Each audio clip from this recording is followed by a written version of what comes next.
अस्सलाम वालेकुम दोस्तों, मैं हूं मुर्शद। आज है 17 जुलाई 2023 और दो इम्पॉर्टेंट ख़बरें हैं बहुत ज़्यादा। एक तो नई पैकिंग में पुराना मंजन बेचने की दोबारा से कोशिश की जा रही है। परवेज़ खटक जो है उसने एक नई पार्टी का ऐलान किया है और पार्टी का नाम रखा है पाकिस्तान तहरीके इंसाफ पार्लियामेंटेरियन। ये नाम आपने पहले भी सुना होगा, पाकिस्तान पीपल पार्टी पार्लियामेंटेरियन। ये बेसिकली पीपल पार्टी से निकाली गई थी, तो वही, क्योंकि दो चार लफ्ज़ ही आते हैं जो ये पार्टियाँ बनाते हैं, उनको पढ़े लिखे तो है नहीं ख़ास इमरान खान की बकौल, तो ये लोग वही नाम यूज़ कर लेते हैं, तो इसलिए इन्होंने पार्लियामेंटेरियन का नाम ही सुन रखा है। इसके उन्होंने दावा किया है कि 57 मेंबर उन्होंने तोड़ लिए हैं और पीटीआई से, और अब ये उसके अंदर जो पिछला केपीके का जो था ना वज़ीर आला, वो भी शायद शामिल है, लेकिन अभी कंफर्म नहीं हुआ मुझे, वो आपको पता लग जाएगा इंशाल्लाह जल्द। कल मैं एक सर्वे देख रहा था परवेज़ खटक के हलके का, तो उन्होंने कहा परवेज़ खटक को वोट देंगे या इमरान खान को वोट देंगे। कहते परवेज़ खटक कौन, हम तो उसे जानते ही नहीं, हम तो इमरान खान को जानते हैं।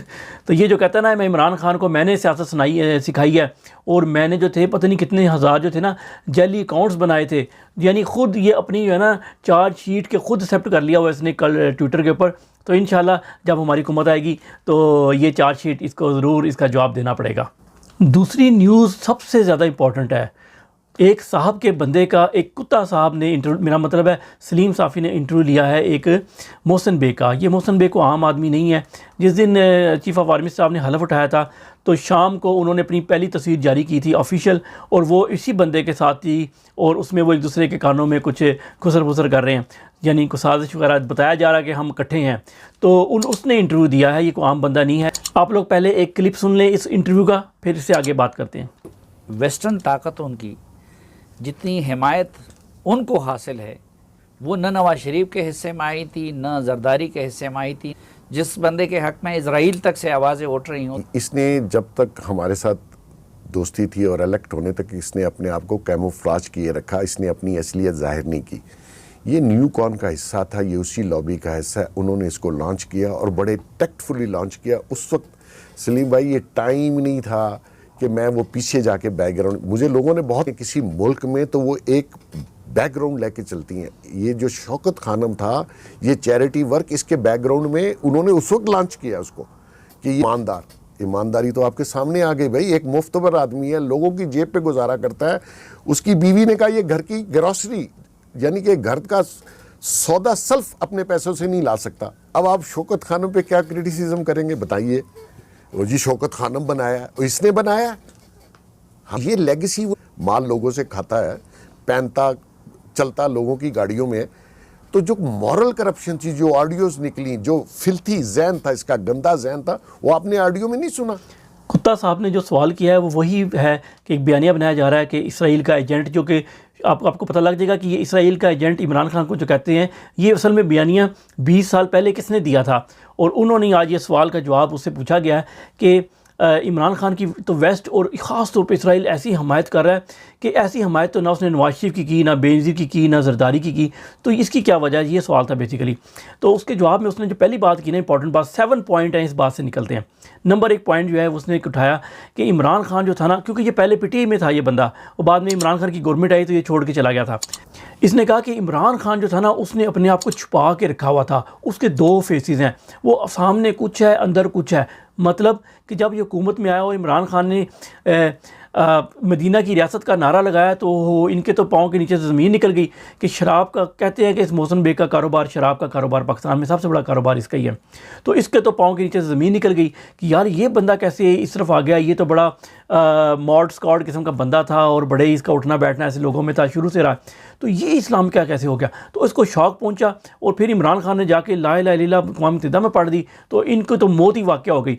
और इसी वजह से बेसिकली इमरान खान की, मैं कहता हूँ ना, गवर्नमेंट किसी और वजह से, अमेरिका को एब्सोल्युटली नॉट कहने से नहीं, बल्कि उसके अंदर जो मेन मुतहरक है, जो चीज़ है ना, वो इस्लाम है कि ये इस्लाम को फॉलो करता है। इसी वजह से ख़ातमुन नबीयीन की जो अथॉरिटी थी वो आते साथ ही उन्होंने ख़त्म की। और इमरान खान के ऊपर जो सबसे ज़्यादा केस बनाए गए हैं, वो बनाए गए हैं अलकादर यूनिवर्सिटी के, वो जान के बनाए गए हैं, क्योंकि यार ये इस्लाम की बात करता है, ये कहाँ से आ गया हम काफरों के अंदर।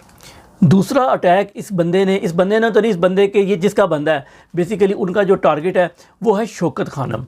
शौकत खान के ऊपर अटैक किया गया, उसकी उन्होंने बेस ये बताई है कि इसराइल क्यों इमरान खान को सपोर्ट कर रहा है, क्यों कि यहूदी लॉबी या आप कह रहे हैं न्यू कॉन्स जो है ना, फ्री मेसन वगैरह, इन्होंने इसको लॉन्च किया है। और इन्होंने क्योंकि कभी किसी को भी लॉन्च करते हैं तो उसकी ग्राउंड बनाई जाती है, उसके लिए फाइनेंशियली तौर पे भी उसको मुस्तहकम रखना होता है और उसकी एक दुनिया में फेस सेविंग भी करानी होती है, तो उसके लिए मुख्तलिफ NGOs वगैरह लॉन्च की जाती हैं। तो इमरान खान के केस में वो NGO जो थी ना, वो शौकत खानम थी। शौकत खानम बेसिकली उसका कहना था कि न्यू कॉन्स ने बनवाया, और उस शौकत खानम के ख़िलाफ़ अब हम क्या बात करें कि उसको वो एक खैराती इदारा है और बनाया उन्होंने है और वो वाम की खिदमत में लगा हुआ है, अब हम उसके खिलाफ बोल भी नहीं सकते। यानी कि न्यू कॉन्स इतने स्ट्रॉन्ग है, उन्होंने इतना ज़बरदस्त बंदा लॉन्च किया है, ये उसका था। बेसिकली इनका at the end target Shaukat Khanam है। ये शौकत खानम के ऊपर भी कब्जा करना चाहते हैं। ये मैं कहना नहीं चाहता था, बात बड़े अरसे से मेरे ज़हन में थी, लेकिन आज इस पॉइंट पे हम आ गए हैं।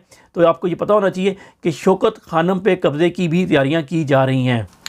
अगर आसान लफ्ज़ों में समझना है तो ऐसे समझें कि जिस तरह औरत मार्च को बैरून मुल्क से लॉन्च किया गया ना, बेसिकली शौकत खानम को भी बैरून मुल्क से लॉन्च किया गया है। ये जो हॉस्पिटल है, पाकिस्तानियों के लिए नहीं बनाया गया, ये इस बंदे का कहना है और ये इसका नहीं है। बेसिकली इसके पीछे जो लोग हैं और जिनकी सोच है वो उसकी कासी हो रही है, इसलिए ये इंटरव्यू इंपॉर्टेंट है। तो तीसरी बात जो उसने बंदे ने की कि इमरान खान जो है ना मुफ्त बर आदमी है, मुफ्ता लगा हुआ इसका, ये ना कमाता है, ना कोई कारोबार है, ना कुछ करता है, ना इसके पास पैसे हैं। हाँ, ये लोगों के ऊपर चल रहा है, खाना कोई और दे रहा है। इसकी बीवी कहती है कि खाना हम तो खाना भी हम एक दूसरे देते हैं, और इसकी जिस गाड़ी में फिरता है वो इसकी नहीं है, इसके पास कुछ भी अपना नहीं है। तो बेसिकली इसका कहने का था कि ये बड़ा ही को अल्लाह लोग बंदा है, लेकिन अब उसको नेगेटिव पेश कर रहा था, क्योंकि इनके लिहाज से जो बंदा दुनियावी नहीं होता, दुनिया की लालच नहीं होती, वो बंदा 2 नंबर होता है। ये इनकी बेसिकली सोच है। अगला पॉइंट जो इसने उठाया है उसके मुताबिक कि लोग इसको सादिक अमीन समझते हैं, हालांकि ये मॉरली करप्ट है।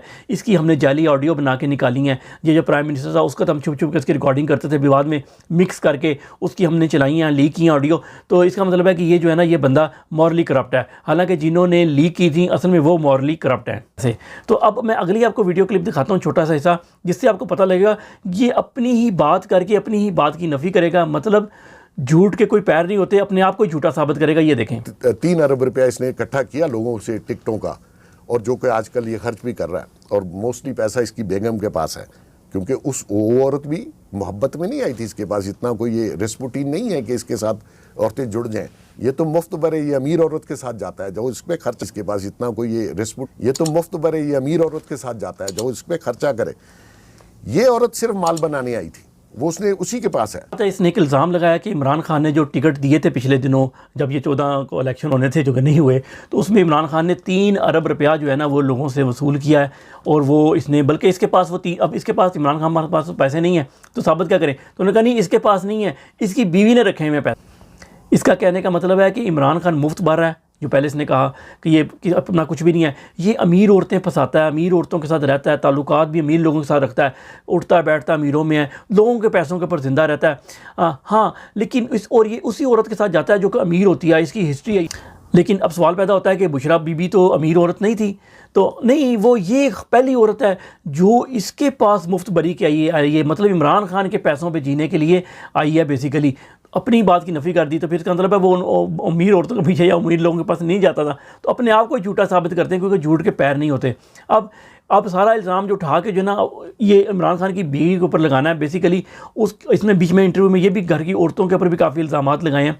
मतलब ये वही पॉलिसी है कि औरतों को जलील करो, क्योंकि पाकिस्तान का एक ख़ास तबका है जो कि पाकिस्तान की औरत को बड़ी गंदी निगाह से देखता है, और उसका वक्तन फ़क्तन इजहार फजलुर रहमान अपने जलसों में करता रहता है। वो उसकी अपनी ज़ुबान नहीं होती, वो किसी और की ज़ुबान होती है, और ये भी इसकी अपनी ज़ुबान नहीं है, ये बेसिकली किसी और की ज़ुबान बोल रहा है। अब इसके बाद जो इंटरव्यू का हिस्सा था उसमें एक इंपॉर्टेंट बात और हुई थी कि इलेक्शन कब होंगे। तो उसमें उसका कहना था कि इलेक्शन हो सकता है नवंबर में ना हो, क्यों कि इन्होंने बुला लिया इजलास जिसमें ये नई मरदमशुमारी हुई है, इसको अप्रूव करने का। अगर उसको अप्रूव कर देते हैं, उस कमेटी जो है अप्रूव कर देती है, तो फिर उसकी नई हल्का बंदियाँ करनी पड़ेंगी। हल्का बंदियाँ करनी पड़ेंगी तो उसके लिए 3-1 महीने चाहिए, तो फिर फरवरी मार्च से पहले इलेक्शन नहीं होंगे। लेकिन अगर वो अप्रूव नहीं करती कमेटी तो फिर वो इलेक्शन जो है नवंबर में हो जाएंगे। लेकिन उसने एक हिंट दिया बीच में, हिंट ये था कि अगर इन्होंने अप्रूव नहीं करना तो इजलास बुलाने की क्या ज़रूरत थी। इसका मतलब है कि इजलास बुलाया गया है, उसको अप्रूव किया जाएगा और इलेक्शन 6-7 महीने कम से कम आगे लेके जाएंगे। ये उसने एक हिंट, एक किस्म का दिया है, जो कि मेरे ख्याल में हिंट नहीं है बल्कि एक न्यूज़ है। बाकी IMF भी इनका अब्बा ही है। IMF ने भी जो किस्त देनी है वो अगले 2 हिस्सों में देनी है। एक उसने नवंबर दिसंबर में देनी है और अगली फिर फरवरी मार्च में देनी है। तो उन्होंने भी ये रखा हुआ है, देखेंगे सही इलेक्शन होते हैं कि नहीं होते।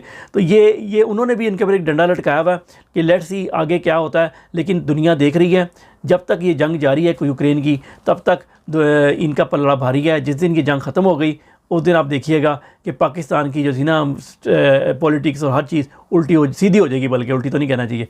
अपना ख्याल रखिएगा, दुआ में याद रखिएगा। अस्सलाम वालेकुम।